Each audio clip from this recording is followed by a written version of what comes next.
दोस्तों, हमारे भारत देश को संस्कारों वाला, संस्कृतियों वाला देश माना जाता है और यही हमारे देश की पहचान है।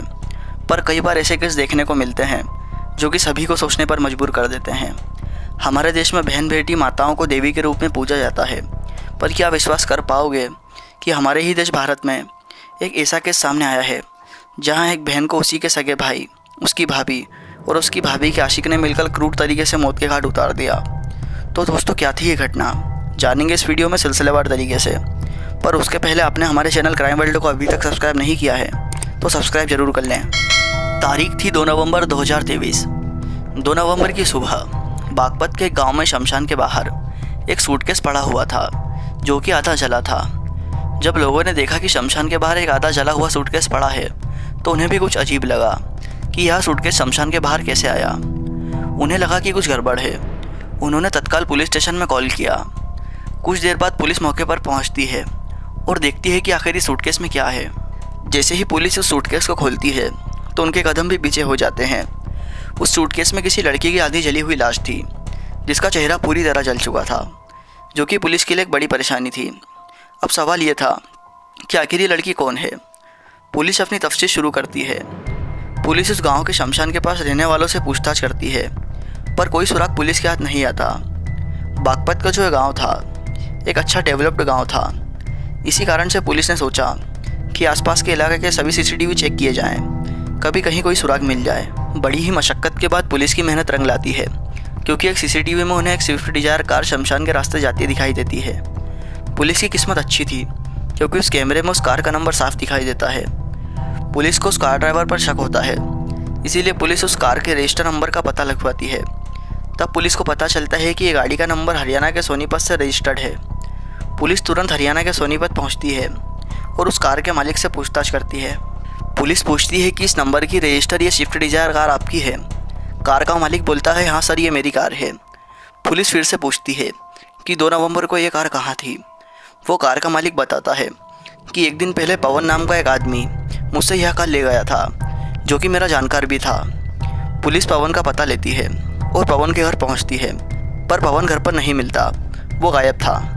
सभी दोस्तों और जानने वालों से पूछताछ करने के बाद भी पवन का कोई पता नहीं था। इसी दौरान उस शमशान के पास जहां ये सूटकेस मिला था, पुलिस की टीम कुछ और सबूत ढूंढ रही थी। तभी पुलिस की नज़र एक नौजवान पर जाती है जो कि चोरी छिपे यह सब चीज़ें देख रहा था। पुलिस उसके पास जाती है और उससे पूछताछ करती है। पूछताछ के दौरान वो नौजवान घबराता है तो पुलिस उसे दबोच लेती है। पता चलता है कि वो पवन है, क्योंकि पवन गायब था।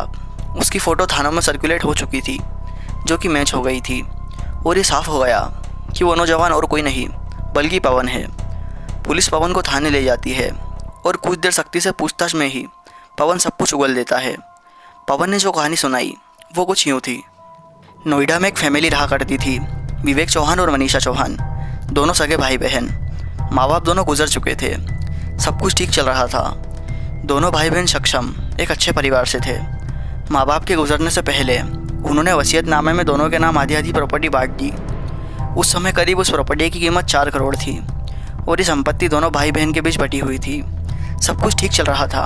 फिर अचानक मनीषा के भाई विवेक की शादी शिखा नाम की एक लड़की से हो जाती है।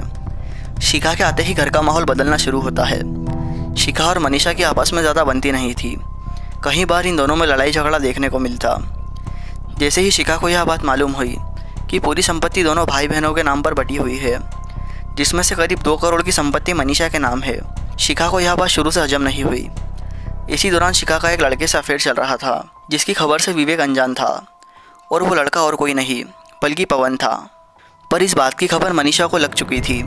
मनीषा ने कई बार उन दोनों को मिलते हुए भी देख लिया था और शिखा के व्हाट्सएप चैट्स के भी फ़ोटो ले लिए थे। इसी कारण से मनीषा शिखा के लिए एक बड़ी परेशानी बन चुकी थी, क्योंकि अगर मनीषा ने अपने भाई को यह सभी बातें बता दी तो विवेक शिखा को डिवोर्स दे देता। इसी डर से शिखा ने अपने पति को यह लालच दिया और बार बार बोलने लगी कि अगर मनीषा की शादी हो गई तो अपना हिस्सा मांगने लगेगी। यही सभी बातों ने विवेक के दिमाग पर असर किया और वो पता नहीं कैसा भाई था, उसे भी बाद में लालच आ गया और वो भी शिखा की बातों में आ गया। शिखा ने अपने पति विवेक से कहा कि क्यों ना हम मनीषा को रास्ते से हटा दें तो सारी संपत्ति हमारे नाम हो जाएगी, और मैं एक व्यक्ति को जानती हूँ जो इस काम में हमारी मदद करेगा, और वो व्यक्ति और कोई नहीं बल्कि पवन था। शिखा ने अपने पति को अपनी बातों में लाकर एक तीर से 2 निशाने लगाए कि मेरा विवेक से अफेयर है, यह बात भी दब जाएगी और सारी संपत्ति भी हमारे नाम हो जाएगी। इसलिए शिखा विवेक को पवन से मिलाती है और ये तीनों डिसाइड करते हैं कि वो मनीषा को रास्ते से हटाएंगे। 1 नवंबर की तारीख यानी करवा चौथ का दिन डिसाइड होता है। करवा चौथ की रात को शिखा अपने पति की पूजा करती है और उसकी लंबी उम्र की कामना करती है। फिर सभी खाना खाने बैठते हैं।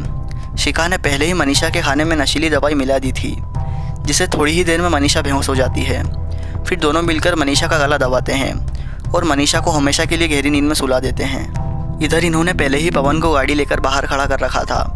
दोनों लाश को सूटकेस में डालते हैं और बाहर ले जाकर गाड़ी में डालते हैं। उन्हें पता था कि अगर नोएडा के आसपास लाश को ठिकाने लगाएंगे तो पकड़े जाएंगे, इसलिए डिसाइड करते हैं कि नोएडा से दूर लाश को ठिकाने लगाएंगे। पहुंचते पहुंचते ये तीनों बागपत के एक गांव के सुनसान शमशान पहुंचते हैं और सूटकेस बाहर फेंकते हैं। फिर बाद में सूटकेस पर पेट्रोल डालकर उसे जला देते हैं और अपने अपने घर लौट जाते हैं। पर कहते हैं ना, कोई कितना भी शातिर क्रिमिनल क्यों ना हो, वो कानून की नज़र से नहीं बच पाता और पकड़ा जाता है। और यही चीज़ें इनके साथ भी हुई। एक कैमरे में कैद गाड़ी के नंबर की वजह से ये तीनों पकड़े गए और अपने अंजाम तक पहुंच गए। तो दोस्तों, ये थी आज की कहानी जिसने सभी को हैरान कर दिया। दोस्तों, आपको यह वीडियो कैसी लगी कमेंट करके ज़रूर बताएं और इस वीडियो को लाइक ज़रूर करें और हमारे चैनल क्राइम वर्ल्ड को सब्सक्राइब ज़रूर करें। धन्यवाद।